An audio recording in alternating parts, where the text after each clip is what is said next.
வணக்கம் வியூவர்ஸ், எல்லாரும் நல்லா இருக்கீங்களா? இன்றைக்கி நம்ம பார்க்க போகிறது ஒரு ரெஸ்டாரண்ட் ஸ்டைல் வெஜிடபிள் குருமா. இது நம்ம வீட்டில் செய்கிற மாதிரியே தான் இருக்கும், சின்ன சின்ன டிஃப்ரென்சஸ் இருக்குது. அதே மாதிரி இது காலையில் இட்லி, தோசை இல்லைனா ஆப்பத்து கூட சர்வ் பண்ணலாம், இல்லைனா டிஃபினுக்கு சப்பாத்தி, பூரி கூட சர்வ் பண்ணலாம். எப்படி சாப்பிட்டாலும் அட்டகாசமாக இருக்கும். இப்போ இதை எப்படி பண்ணுறதுன்னு பார்க்கலாம். ரெசிபிக்கு போகிறதுக்கு முன்னாடி உங்களுக்கு என் சேனல் பிடிச்சிருந்ததுன்னா சப்ஸ்கிரைப் பண்ண மறந்துடாதீங்க. இப்போ ரெசிபிக்கு போகலாமா? 2 கப்பு கொதிக்கிற தண்ணியில் 1 கப் அளவுக்கு சின்னதாக நறுக்குன உருளைக்கிழங்கு சேர்த்துக்கோங்க. சின்னதாக இருந்ததுன்னா சீக்கிரமாக வெந்துடும். இப்போ பாருங்கள், 5 நிமிஷமாக இது வேகுது. இப்போ நல்லா சாஃப்ட் ஆகிடுச்சு. அடுத்ததாக 1 கப் அளவுக்கு காலிஃப்ளவர் சேர்த்துக்கோங்க. 1/2 cup beans, 1/2 cup carrot, 1/2 cup பச்சை பட்டாணி, கூடவே 1/4 டீஸ்பூன் மஞ்சத்தூள் சேர்த்துக்கோங்க. இப்போ இதெல்லாத்தையும் நல்லா மிக்ஸ் பண்ணிவிட்டு ஒரு 5லேருந்து 7 நிமிஷம் வரைக்கும் வேக விடலாம். காய் ரொம்ப வெந்துடக்கூடாது, நமக்கு ஒரு அரை வேக்காடு வெந்தால் போதும். ரொம்ப வெந்துடுச்சுன்னா அவியல் மாதிரி ஆகிடும். இப்போ இது நல்லா சாஃப்டாக இருக்குது. இப்போ இது ஒரு பக்கம் எடுத்து வச்சிடலாம். அடுத்ததாக தேங்காய் ரெடி பண்ணிக்கலாம். தேங்காய் நான் 3/4 கப் எடுத்திருக்கேன். கூடவே 3/4 டீஸ்பூன் சோம்பு சேர்த்துக்கோங்க. ஒரு சின்ன துண்டு பட்டை, 4 ஏலக்காய், 4 கிராம்பு, அப்புறம் 10 முந்திரி பருப்பு. இது நான் நல்லா கொதிக்கிற தண்ணியில் ஊற வச்சுருந்தேன். அதையும் சேர்த்து நல்லா மையாக அரைச்சிக்கலாம். உங்கள்கிட்ட அப்படி கசகசா இருந்ததுன்னா அதையும் சேர்த்துக்கோங்க, ரொம்ப டேஸ்ட்டாக இருக்கும்.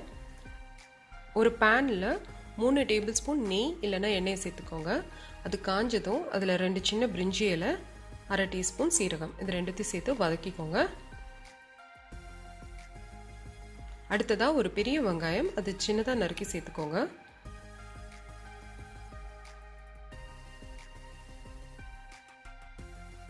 வெங்காயம் நல்லா வதங்கினதும் அதில் 2லேருந்து 3 பச்சை மிளகாய் சேர்த்துக்கோங்க.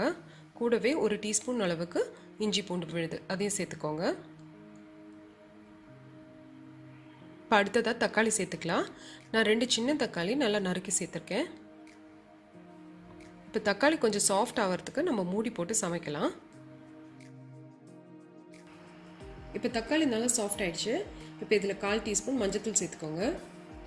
2 டீஸ்பூன் தனியாத்தூள், 2 டீஸ்பூன் மிளகாய்த்தூள், 1 டீஸ்பூன் சீரகத்தூள், 1/2 டீஸ்பூன் மிளகுத்தூள்.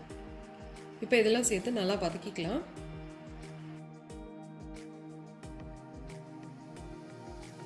அடுத்ததாக 1 டேபிள் ஸ்பூன் தயிர். இது தயிர் 1 டேபிள் ஸ்பூனுக்கு மேலே சேர்க்காதீங்க, அவியல் மாதிரி டேஸ்ட் வந்துடும்.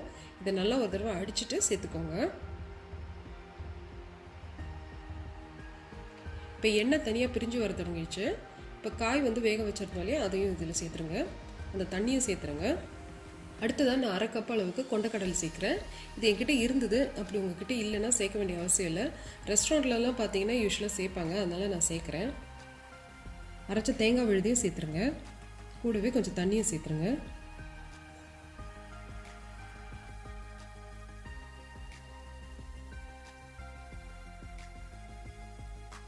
இப்போ தேவையான அளவுக்கு உப்பு சேர்த்து நல்லா மிக்ஸ் பண்ணிவிடுங்க. இப்போ கடைசியாக நான் 1/2 டீஸ்பூன் கரம் மசாலா சேர்க்குறேன். கரம் மசாலா லாஸ்ட்டில் சேர்க்கும் போது அந்த கிரேவி நல்லா வாசனையாக இருக்கும். இப்போ ஒரு மூடி போட்டு நல்லா லோ ஃப்ளேமில் ஒரு 8லேருந்து 10 நிமிஷம் வரைக்கும் வேக விடலாம்.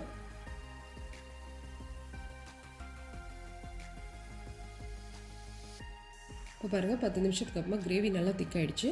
கொத்தமல்லி போட்டு இறக்கிடலாம். இப்போ நல்ல சுவையான வெஜிடபிள் குருமா ரெடி ஆகிடுச்சு. இன்றைக்கி நைட்டு டின்னருக்கு கண்டிப்பாக இதை ட்ரை பண்ணி பார்த்து உங்கள் ரிவ்யூஸ் அண்ட் கமெண்ட்ஸ் சொல்லுங்கள். வாங்க சாப்பிடலாம்.